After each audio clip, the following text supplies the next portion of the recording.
Message du Carême 2021 du Saint-Père François. Voici que nous montons à Jérusalem, en Matthieu au chapitre 20, verset 18. Le Carême est un temps pour renouveler notre foi, notre espérance et notre charité. Chers frères et sœurs, en annonçant à ses disciples sa passion, sa mort et sa résurrection, en accomplissant ainsi la volonté de son Père, Jésus leur révèle le sens ultime de sa mission, et il les appelle à s'y associer en vue du salut du monde. En parcourant le chemin du Carême qui nous conduit vers les célébrations pascales, nous faisons mémoire de celui qui nous a aimés, devenant obéissant jusqu'à la mort, et la mort de la croix.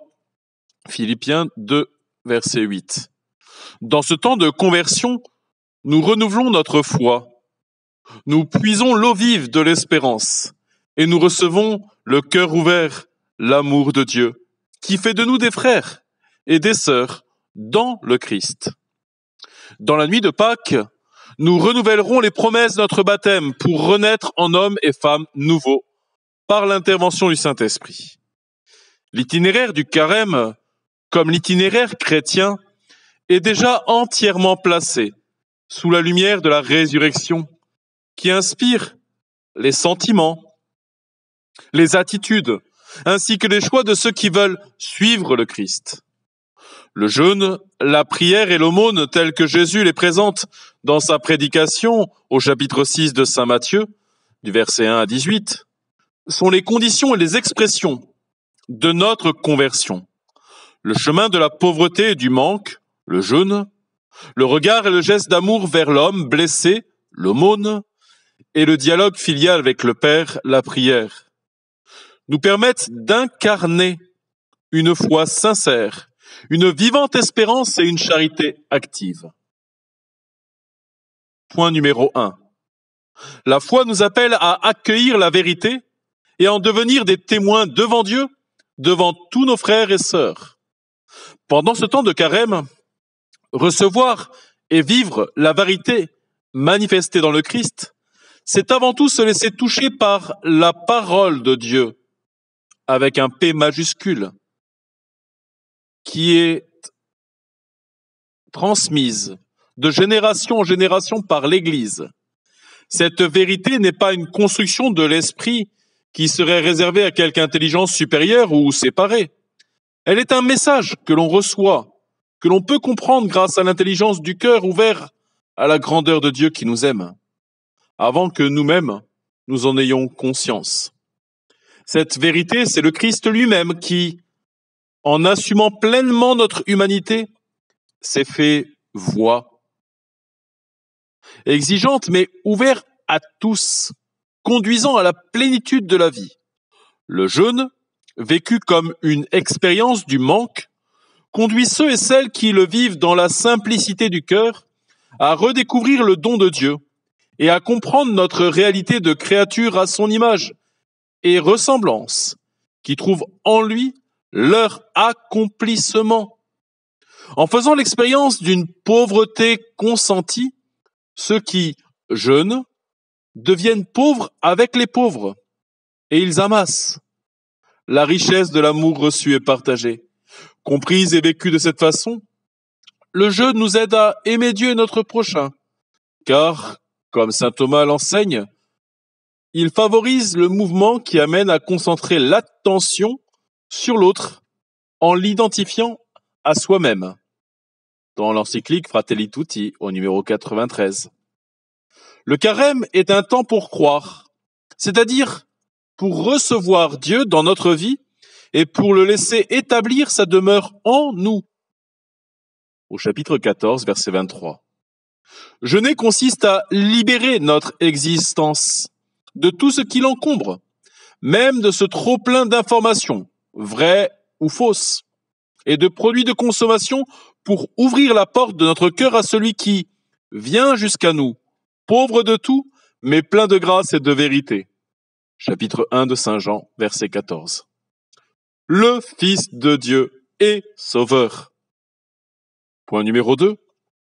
L'espérance comme eau vive qui nous permet de continuer notre chemin. Dans le chapitre 4 de Saint Jean, au verset 10, la Samaritaine, à qui Jésus demande à boire, a d'abord été là au bord du puits. Elle ne comprend pas lorsqu'il lui dit qu'il peut lui offrir une eau vive. Au début, elle pense naturellement à l'eau matérielle, mais Jésus parle de l'Esprit Saint qu'il offrira en abondance dans le mystère pascal et qui nous remplira de l'espérance qui ne déçoit pas. Lorsqu'il évoque sa passion et sa mort, Jésus annonce déjà l'espérance en disant « Le troisième jour, il ressuscitera ». Matthieu 20, verset 19. Jésus nous parle de l'avenir grand ouvert par la miséricorde du Père. Espérer avec lui et grâce à lui, c'est croire que l'histoire n'est pas fermée sur nos erreurs, nos violences, nos injustices et sur le péché qui crucifie l'amour. Espérer, c'est puiser le pardon du Père de son cœur ouvert. Dans le contexte d'inquiétude que nous vivons, où tout apparaît fragile et incertain, parler d'espérance pourra sembler provocateur.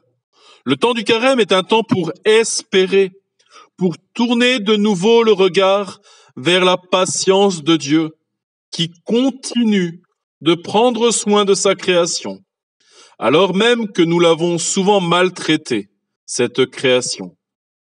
Laudato Si, numéro 32, 33, 43 et 44.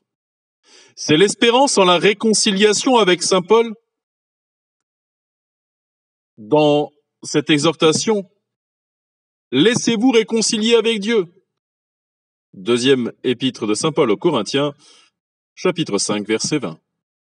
En recevant le pardon dans le sacrement qui est au cœur de notre démarche de conversion, nous devenons à notre tour des acteurs du pardon. Nous pouvons offrir le pardon que nous avons nous-mêmes reçu en vivant un dialogue bienveillant et en adoptant un comportement qui réconforte ceux qui sont blessés. Le pardon de Dieu permet de vivre une Pâque de fraternité, aussi à travers nos paroles et nos gestes. Pendant ce carême, appliquons-nous à dire des mots d'encouragement qui réconfortent, qui fortifient, qui consolent, qui stimulent, au lieu de paroles qui humilient, qui attristent, qui irritent, qui dénigrent. Fratelli Tutti, numéro 223. Parfois, pour offrir de l'espérance, il suffit d'être une personne aimable, qui laisse de côté ses anxiétés, ses urgences, pour prêter attention, pour offrir un sourire, pour dire une parole qui stimule, pour rendre possible un espace d'écoute au milieu de tant d'indifférence. Fratelli Tutti, numéro 224. Dans le recueillement et la prière silencieuse, l'espérance nous est donnée comme une inspiration et une lumière intérieure qui éclaire les défis et les choix de notre mission. Voilà pourquoi il est déterminant de se retirer pour prier, Matthieu 6, 6, et rejoindre dans le secret le Père de toute tendresse. Vivre un carême d'espérance, c'est percevoir que nous sommes en Jésus-Christ, les témoins d'un temps nouveau, dans lequel Dieu veut faire toutes choses nouvelles, comme le dit l'Apocalypse au chapitre 21, versets 1 à 6. Il s'agit de recevoir et d'offrir l'espérance du Christ qui donne sa vie sur la croix et que Dieu ressuscite le troisième jour.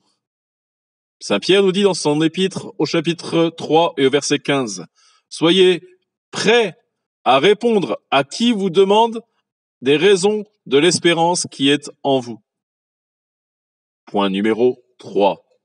La charité, quand nous la vivons à la manière du Christ dans l'attention et la compassion à l'égard de chacun, est la plus haute expression de notre foi et de notre espérance. La charité se réjouit de voir grandir l'autre. C'est la raison pour laquelle elle souffre quand l'autre est en souffrance, seul, malade, sans abri, méprisé, dans le besoin. La charité est élan du cœur qui nous fait sortir de nous-mêmes et qui crée le lien du partage et de la communion.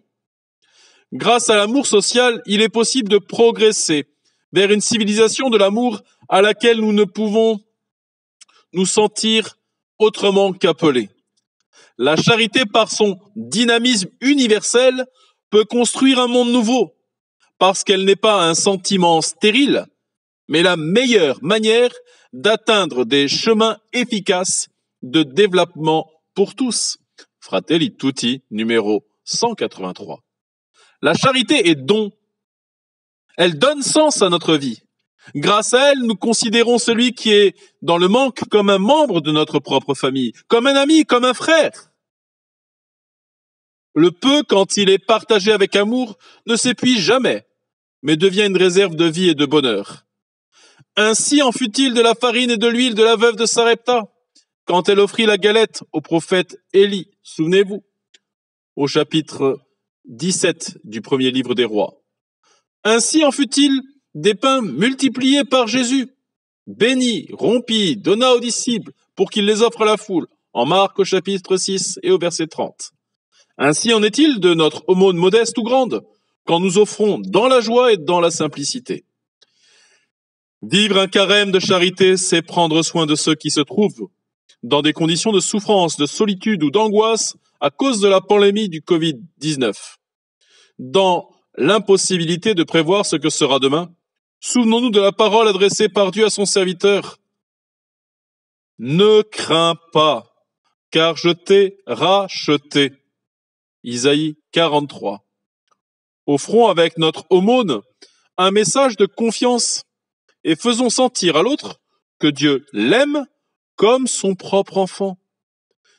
Ce n'est qu'avec un regard dont l'horizon est transformé par la charité, le conduisant à percevoir la dignité de l'autre, que le pauvre est découvert et valorisé dans l'immense dignité qui est la sienne, respecté dans le mode de vie et sa culture, et par conséquence vraiment intégré dans la société. Fratelli Tutti numéro 187. Chers frères et sœurs, chaque étape de la vie est un temps pour croire, espérer et aimer. Que cet appel à vivre le carême comme un chemin de conversion, de prière et de partage nous aide à revisiter dans notre mémoire communautaire et personnelle la foi qui vient du Christ vivant, l'espérance qui est le souffle de l'Esprit Saint et l'amour dont la source inépuisable est le cœur miséricordieux du Père.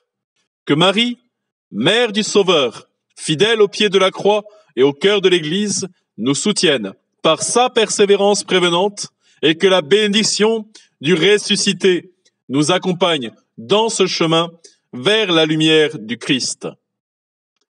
Pascal.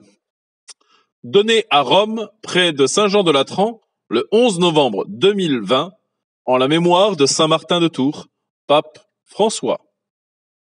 Message de Carême 2021.